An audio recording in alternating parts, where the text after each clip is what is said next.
আজ আমরা কিছু শব্দ দেখব যেগুলো সাবজেক্টের আগে থাকলে, সাবজেক্টের আগে যুক্ত থাকলে এরা সবসময় সিঙ্গুলার ভার্ব নেবে। শব্দগুলো সাবজেক্টের আগে যুক্ত হয়ে সিঙ্গুলার ভার্ব নেয়। তো শব্দগুলো কি কি? Each, every, everyone, somebody, someone, nobody, none, one, any, anything, nothing.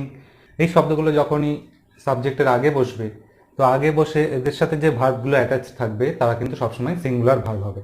আমরা কয়েকটা এক্সাম্পল দেখে নিই যে এই শব্দগুলোর সাথে যদি কোনো সাবজেক্ট থাকে, এরপরে যদি কোনো সাবজেক্ট বসে, শব্দগুলো সাবজেক্টের আগে বসলে সেক্ষেত্রে আমাদের কিভাবে সিঙ্গুলার ভার্ব নিচ্ছে এরা। এক্সাম্পলে দেখব যে কিছু সেন্টেন্স আমরা দেখে নিই, যেখানে দেখব সাবজেক্টের আগে আমরা each, every, nothing, everything, nobody, ওপরে যে কোনো একটা বসলে সাবজেক্টের আগে ভার্ব কিন্তু সিঙ্গুলার নেবে। প্রথমে এক্সাম্পল দেখি, ইচ স্টুডেন্ট হ্যাজ কাম। প্রত্যেকটা স্টুডেন্ট এখানে এসেছিল। প্রত্যেকটা স্টুডেন্ট মানে কিন্তু প্রত্যেককেই বোঝাচ্ছে। এখানে কিন্তু ইচ শব্দটা বসবার জন্যই, যেহেতু আমাদের সামগ্রিক সব স্টুডেন্টকেই বোঝাচ্ছে, কিন্তু ইচ শব্দটা কিন্তু ইন্ডিভিজুয়াল প্রত্যেকটা স্টুডেন্টকে ইন্ডিকেট করছে এবং প্রত্যেকটা স্টুডেন্টই এসেছিল। তো এটার জন্য কিন্তু আমাদের ভার্বটা হয়ে যাচ্ছে has. Every student has come কখনো কিন্তু হবে না এভরি স্টুডেন্ট হ্যাভ কাম।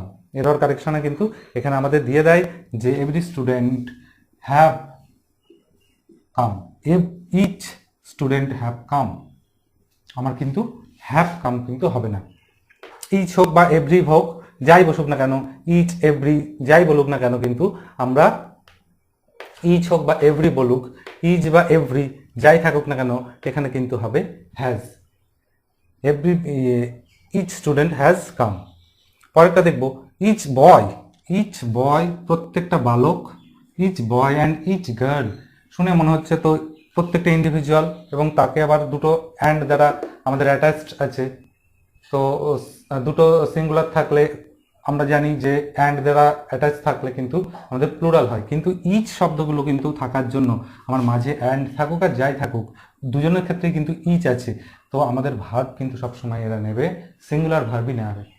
তো সিঙ্গুলার ভার্বের জন্য আমাদের কিন্তু ইচ বয় এবং ইচ গার্ল এগুলোর আগে ইচ বসাতে, গার্ল এবং বয়ের আগে আমার কিন্তু ইচ বসবার জন্য ভার্বটা যেটা নিচ্ছে কিন্তু হ্যাজ কাম আসছে।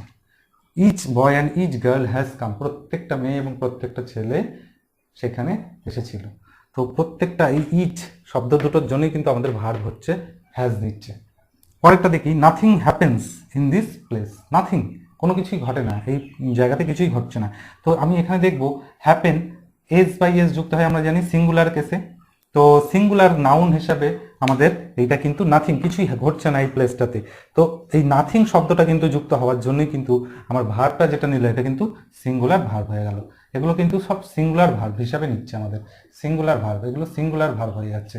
তো সিঙ্গুলার ভার্ব আমি দেখতে পাচ্ছি নাথিং, ইচ, এভরিথিং এগুলো যুক্ত হওয়ার জন্য কিন্তু আমার হ্যাপেন হলো না, কিন্তু এটা কি হলো? হ্যাপেন্স।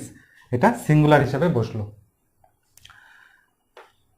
এভরিওয়ান হ্যাজ কাম, প্রত্যেকে এসেছে। এভরিওয়ান, প্রত্যেকে এসেছে মানে আমরা কিন্তু সবাইকে বুঝতে পারি যে এসেছিল, কিন্তু সেন্সটা রয়েছে প্লুরাল, কিন্তু এভরিওয়ান কিন্তু প্রত্যেক ইন্ডিভিজুয়ালকে আলাদা করে বোঝাচ্ছে। তো এভরি শব্দটা যুক্ত থাকলে, এভরিওয়ান এই শব্দটা থাকলেই কিন্তু আমি চোখ বুঝে সবসময় সিঙ্গুলার ভার্ব বসাবো। এখানে কিন্তু কখনো এভরিওয়ান হ্যাভ কাম কিন্তু হবে না। তাহলে এখানে আমার পরীক্ষায় কিন্তু এভরিওয়ান হ্যাভ কাম দিয়ে দেবে। আমার কিন্তু হ্যাভ কাম কিন্তু কখনো হবে না, everyone has come. Everyone has come, প্রত্যেকে এসেছে। যেহেতু আমার এভরিওয়ান রয়েছে, আমরা জানি এই প্রত্যেকটা শব্দ আমাদের সাবজেক্টের আগে বসলেই ভার্ব নেবে। তারা যে ভার্বগুলোর সাথে এর সাথে নেবে সেগুলো কিন্তু সবসময় সিঙ্গুলারই হবে। পরেরটা, নোবডি ইজ রেসপন্সিবল, কেউই রেসপন্সিবল না। নোবডি মানে কেউই রেসপন্সিবল না, কেউই রেসপন্সিবল না। তো আমি দেখতে পাচ্ছি নোবডি থাকলেও আমরা জানি রুল অনুসারে নোবডি থাকলেও কিন্তু আমাদের ভার্বটা সবসময় সিঙ্গুলারই কিন্তু হবে। তাহলে এই শব্দগুলো কিছু আমরা দেখলাম, এগুলো যদি সাবজেক্টের আগে বসে তো সবসময় কিন্তু ভার্ব নেবে সিঙ্গুলার। আমার কিছু দেখার দরকার নেই, nobody, anybody, nothing, each, every এইগুলো যদি আমার সাবজেক্টের আগে অ্যাটাচ থাকে বা এগুলো দিয়ে বাক্য শুরু হচ্ছে, তো সব সময় কিন্তু আমাদের তার রিলেটেড ভার্বটা নেবে। তার ভার্বটা যেটা আমরা নেব সেটা কিন্তু সবসময় সিঙ্গুলার ভার্ব আমরা ইউজ করব। এখানে কিন্তু প্লুরাল ভার্ব করা একদমই চলবে না। আমাদের এক্সাম্পলগুলোকে কিন্তু প্লুরালই দিয়ে দেবে এররে।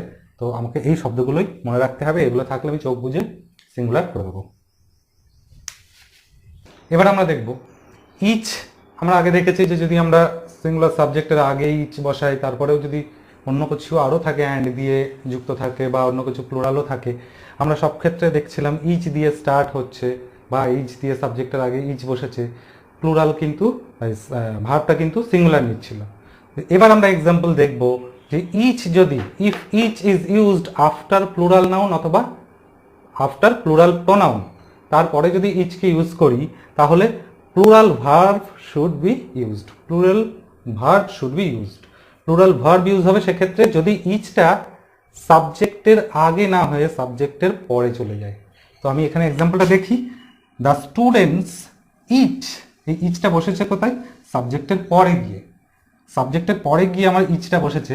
তো ইচটা কিন্তু এক্ষেত্রে সাবজেক্টের আগে যদি বসতো ইচ স্টুডেন্ট, এখানে হয়তো হ্যাজ, কিন্তু ইচটা সাবজেক্টের পরে গিয়ে বসবার জন্য আমার কিন্তু ভার্বটা কি বসেছে আমি দেখি যে each, the students each have to take a test, প্রত্যেকটা স্টুডেন্টেরই টেস্ট পরীক্ষা দিতে হবে।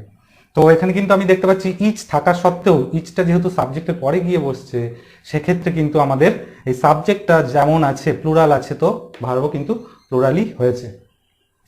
সেম পরের এক্সাম্পলটা দেখব যে উই ইচ, উই যেহেতু আমরা জানি প্লুরাল, আমরা উই ইচ, উইর পরে গিয়ে কিন্তু ইচটা বসেছে, এটা সাবজেক্ট, তারপরে কিন্তু ইচ বসেছে। তো সাবজেক্টের পরে যদি ইচ বসে তাহলে কিন্তু আমরা জানি, বা প্রোনাউনের পরে যদি ইচ বসে তখন কিন্তু আমরা যে ভার্বটা পাচ্ছি, আমি দেখি কি পাচ্ছি, we each have a duty towards our nation, আমাদের প্রত্যেকেরই আমাদের নেশন বা রাষ্ট্রের প্রতি একটা প্রত্যেকের একটা ডিউটি আছে। উই ইচ হ্যাভ, এক্ষেত্রে কিন্তু হ্যাজ হলো না, কারণ ইচটা সাবজেক্টের পরে গিয়ে বসেছে, সেটা প্লুরাল নাউন হতে পারে অথবা প্লুরাল প্রোনাউন হতে পারে। আমরা দেখতে পাচ্ছি এখানে প্লুরাল রয়েছে এবং সেটা কিন্তু ভার্বটা যেটা নিচ্ছে আমাদের কিন্তু প্লুরাল নিচ্ছে, ইচ থাকা সত্ত্বেও, ইচ যেহেতু সাবজেক্টটার বা প্রোনাউনটার বা আমরা দেখতে পাচ্ছি নাউনটার পরে বসেছে। তাহলে ইচ যদি প্রোনাউনের পরে বা নাউনের পরে গিয়ে বসে বা প্রোনাউনের পরে গিয়ে বসে, তাহলে সেক্ষেত্রে কিন্তু আমরা সবসময় ভার্বটা কি নেব, plural verb should be used, plural verb should be used. যদি প্লুরাল এর পরে গিয়ে নাউন বা প্রোনাউনের পরে বসে, ইচটা পরে বসলে কিন্তু তখন কিন্তু আর ইচ থাকলেই যে আমাদের সিঙ্গুলার হয় এই তত্ত্বটা কিন্তু খাটছে না।